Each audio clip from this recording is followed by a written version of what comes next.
Welcome to Occupy the Land, occupytheland.org. What we're doing now, we have our tractors in for maintenance for a few days this week, and it gave us an opportunity to work on the shipping container.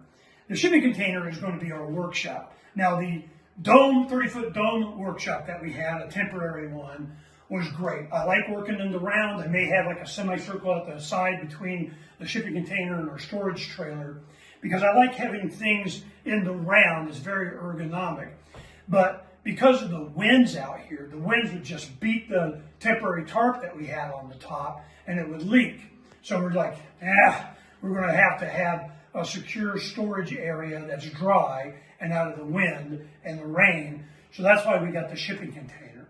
So what we did is we needed to have a lot of the stuff that is a workbench area that'll be back here. I'll put particle board, a pegboard back here. We'll have shelving here about 12 feet out. So this will be a lot of storage and a little work area. And then we'll have a lot of our metalworking and our plasma cutter and welder and different things, and our stamp press, and a lot of stuff will be in the shipping container contained. Because the real purpose for the 30-foot slab that we had at the very center of the property was a community area. We're going to have our fireplace and a rocket stove, heated bench seating, pizza oven, outdoor kitchen thing. And then we have another area that we're doing our first test dome, and then we'll have a bathroom and shower area that we'll be working on. Well, it's 103 out today, and that means it's 100 gazillion in here. So we're going to go as long as I can stand it, and then we'll show you progressive videos of where we're getting on the shelving, so you kind of see what we're doing. We're experimenting. I don't want to penetrate the walls or anything. We can do little tack welds and brackets and so on, but we're getting away with, being able to use 2x3s to do the framing to get the shelving and not penetrate the shell. So that's what we're doing now. It's really hot, and it's the end of September. It's September 29th or something, 30th, and it is still, Arizona hot. So we're going to go ahead and keep working on this today, and we have to wrap it up because the heat affects the cameras and the phones and so on, that at any time they'll go out. Well, guys, we got a bunch more shipment of goodies. One of the things I wanted to point out, we got PEX tubing here, blue and red and whatever, but the one thing that I really wanted to emphasize is this little sand filter. We're going to try that out. The reason is because a sand filter, as we do the sand pond out here, we're going to have a lot of water. We had a little bit of rain this last week, and it was a lot of water that went into where we're directing it back here on the land at the far corner, the lowest part. So all of the washes and everything that we have, once they fill up and they kind of soak into the ground, and we have our augering holes that we did, that is going to really have an impact on the growth here. When it's dry, these plants, the creosote, chaparral, what do you want to call it, and we have some trees and so on, they get brown, they get dry, and sometimes, if they go long enough, they'll die. But generally what happens is when it rains, man, they just go green. They start, greening up quite a bit. It's just been a few days and it's already starting. But as we do these little washes here, we back these up at the end so that they fill up. And I've been taking the ATV through here, but these fill up and then it soaks into the ground. I bet if I just dug here a little bit, you'll see what I'm talking about. Yep, there it is. It's wet. So this, yeah, man, I can make a dirt clod out of that. So it gets wet, very, not too far down. Well, what happens is if you make holes, we auger in, and then it soaks in, it really creates a sponge. As that fills up and it starts to get saturated, then it starts flooding over.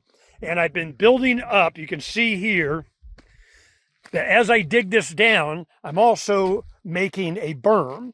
Now the water comes up to this, and then it builds up, and it goes back over to the washes, and it kind of goes in over here. Now, I have several of these all over the land, so a lot of it is soaking in.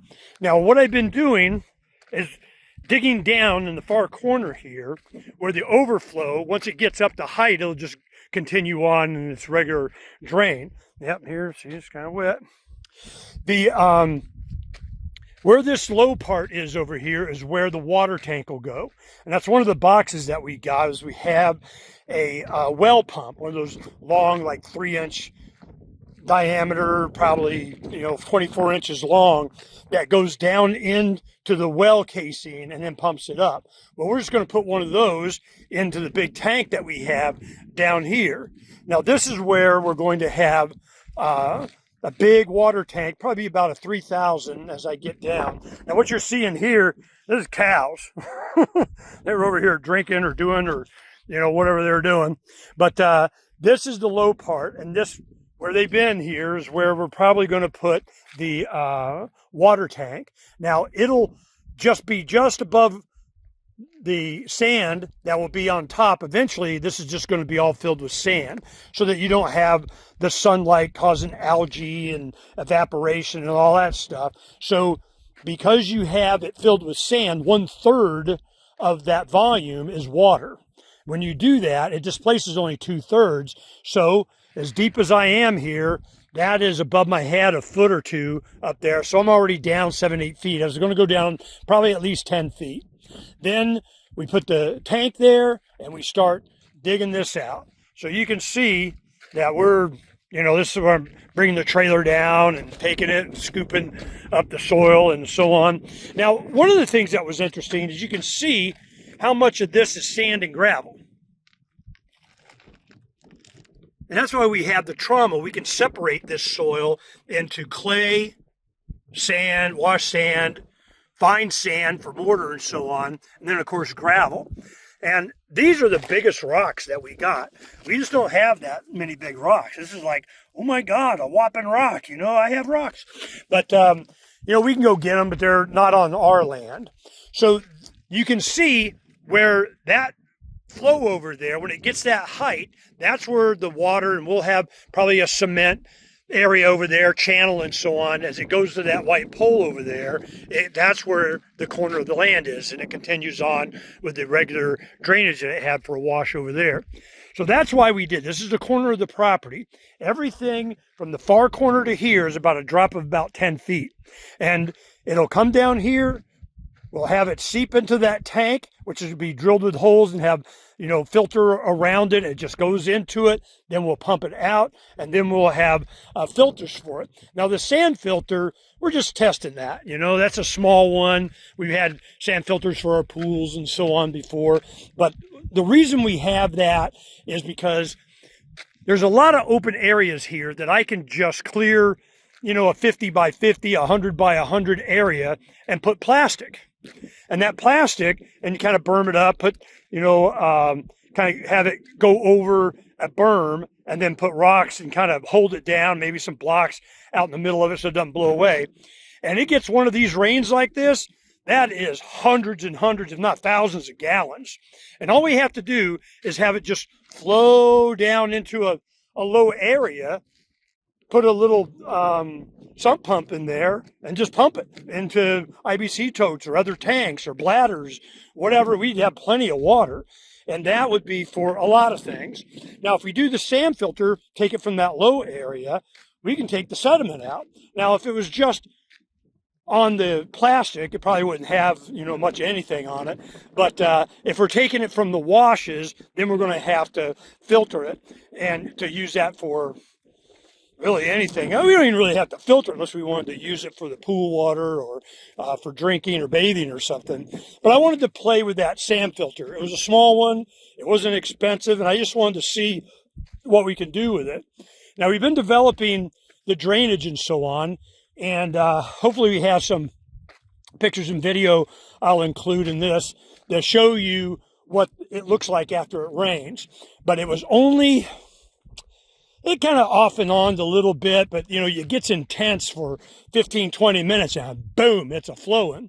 So what we did is we took and I just piled up, these piles here as I was doing the roads and so on. I just went ahead and kind of tractored and put this up because I did want it to back up, and it did. So this is why you'll see these plants will get green, green, green, green, green. They get a little bit of water, and man, they'd be a-going. So here is where we will put a lot of the bigger trees, at the end of where it's been backed up and flooded here. But I can just walk all these. Well, I got probably, I don't know, quite a bit, man. It could easily be half a mile, 3/4 of a mile of these washes that I've done so I can direct the water. And when it gets flowing, it does pretty well because I do my best whenever I go back over this stuff to get it flat so it doesn't make a rut, which it will when it gets to flowing. Now, this is the building pad for our main home. This is where I'm taking a lot of the dirt that I'm taking out of the sand pond and putting it here. Now, you'll see I got a low area over there. The water comes from that direction, and I have to build this up at least a couple of feet so that it doesn't flood here. It'll go to a wash on the other side, and the wash I just walked up this way. So it kind of splits and goes around the main home area. And this is, I haven't really showed you this that much, but these are the views. Ooh, breathed in a bug. This is the view that Donna wants. She really likes this wide vista thing here. So she wants a lot, like her kitchen and so on, the windows going this way. And then that's why, we put all this stuff out of sight here. But I really like this mountain range here. This is just awesome.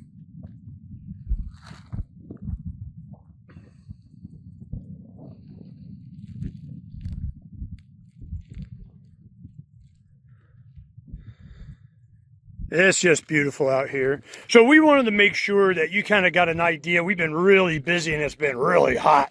It's still well above 100 degrees here and it's the end of September, but it hadn't been cool nights. It gets down in the low 70s and so on. So that kind of cools it off, and you got the middle of the day, you're out working and drink a lot of water anyway. So it's not that bad, but it's going to start getting cooler. And when it does, but the days get shorter, so you run out of light. But this is what we're doing. You can see, like here, I have to, here's, the holes.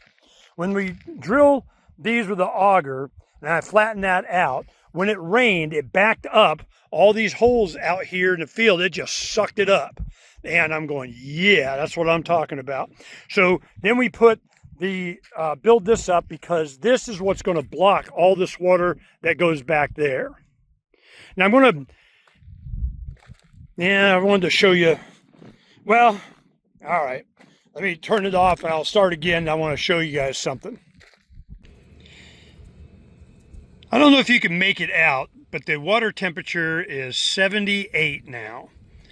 We have all of this water that we have for keeping us cool in the summer and get our core temperature down, but it's September 27th, 8th, it's the end of September, and we have all this water that is, what do we do with it? It's going to eventually Donna likes swimming when it's only above 80, so it's starting to get to the point to where, and I do, Japanese baths, man. I just come out here naked and I just dip the water. I have Donna's soap here and so on. I just take this, pour it over myself, lather up, rinse it off. Boom, I'm done in about 30 seconds. But as it starts to get colder, we're going to go ahead and have to do something with this water. So we have a cover, a black tarp covering for this thing, and use it as backup water because there's a lot of water here.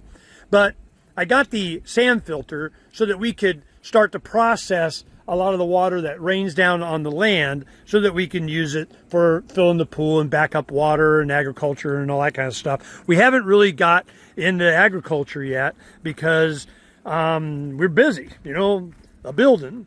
So we're need to develop where the dome is over there. We want to have like a community area, but it's over there. We'd like to get this over here set up. And this is the height that we're at now. We've been showing you some of the building and so on. It's just that we've been so busy this week, and when we get back this next week, we're gonna have to start getting to some other levels. And we had to wait on the outside electrical outlets that go in. Now these internal ones will get covered, just like this one right there. So this is where the outlets go and how they're done. And then those little blocks that you see to the side, you just pull those out. So it makes it easier for you to run the Romex cabling and so on. But we wanted to have outside. Now, where you see this green here, that means that's where we're going to put an outside outlet. But we had to get weatherproof ones and all that kind of stuff. And over here, on the construction site, I'm going to go ahead and trim up this tree and make this an outdoor shower and bathroom. And even in the winter months, we have propane fired, heated on-demand showers that we can do. And we really enjoy that, just coming out, especially when you're working and all sweaty and so on, because it's still over 100 degrees. It's just now going to start getting under 100 at the end of September here in Arizona, just, the way it is. So, but then it's really nice weather all the way till, May. So it just starts getting warm about May, and then you got to go through like 4 months of, oh my God. But we got a lot of stuff done. So it's going to start going quickly. We're going to probably, I don't know how many more layers we're going to go up before we start deciding on putting the dome on top and integrating it into the door frames and the windows and so on. But a lot of experimentation is going on here, and we're getting better at laying the bags and how they're filled and tamped down and compressed. So we're going to start getting on that pretty quick. We had a break with having the tractor in for maintenance. Hopefully we can pick that up today.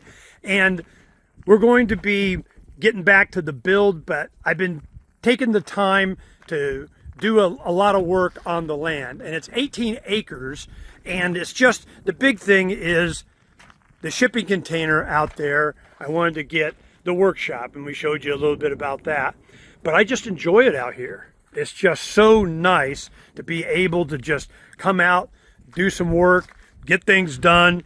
But now we got to do maintenance. Now that we have the opportunity, we're probably going to get another backup generator. We have the generator over here. It's a diesel generator, or 7.5 kilowatt. That's really been doing it for us ever since we got the for years. And this thing's getting tired. I mean, it's just, we're abusing it. So what we want to do is go ahead and get another backup generator. It's that, one is none, two is one thing. And you want to make sure that you have the capability of keeping power. And then we have, different equipment that we're doing in here. Now this is the inverters. Now each one is 3,000, so we got 6,000 watts. We have one runs to one side of the circuit breaker panel, and then the other one goes to the other side, so we can separate a lot of our power between air conditioners and cooler and coffee makers and all that kind of stuff. And we run everything off of these two batteries. Now both of these are 5.1 kilowatts, and they've been working great. Now we started off with 4 Battleborns. Now we down to 2. One of them went bad. You got to do them in pairs. So we have about probably 14 kilowatts that we're running everything on, and that's enough. As long as we charge up with the solar during the day, then we got enough to last us through the night and run the window shaker, a little air conditioner that we have in the window in the bedroom, and it does fine. Now this is the main solar array that we have. Now we have another 4 of these panels, for the workshop. And then what I'm going to be, we have another series of here that was sourced by my son. There was a company that was going out of business. They just had a bunch of these, and he just got me a bunch. And we're going to be putting these on top of the shipping container, so there'd be the workshop power for that. And we have, a bunch of other equipment and so on. One of these, I have this box. It's just been traveling around, and I haven't even opened it. I mean, it's just, under here is a, this is the box for the chipper. But I have another one. I think I got it over in storage. that is a dirty water pump. And what that is, it's a trash pump that it just takes the dirty, muddy water and puts it wherever you want to put it. Then we got the sand filter. So I'm at the point that I'm going to start experimenting with how clean, you know, without super processing, I can make the water. And then we start capturing all of this rain that comes off of these mountains. And I tell you, we have more than enough water. Even with a little bit of rain that we've had, we have really starting to get the trees to green. And the green up, you just slow down the water, and all of a sudden you get big green trees. We're going to start planting more trees. But we're enjoying ourselves. We wanted to make sure that we're an inspiration to people. I just did a show with a crypto guy that is a lot of the technology that is now going to be able to free us from the man taking over crypto with stable coins, and they're trying to protect the dollar and a lot of controls. And United Kingdom just came up under Starmer, announced that you have to, as a United Kingdom citizen, you have to have a digital ID. This is, you know, you want to be in society, you have a digital ID. And to think that that's not coming to America means you have not been paying attention. You got to get decentralized. And we're being the use case. You're going to be hearing a lot more about that too. Peace.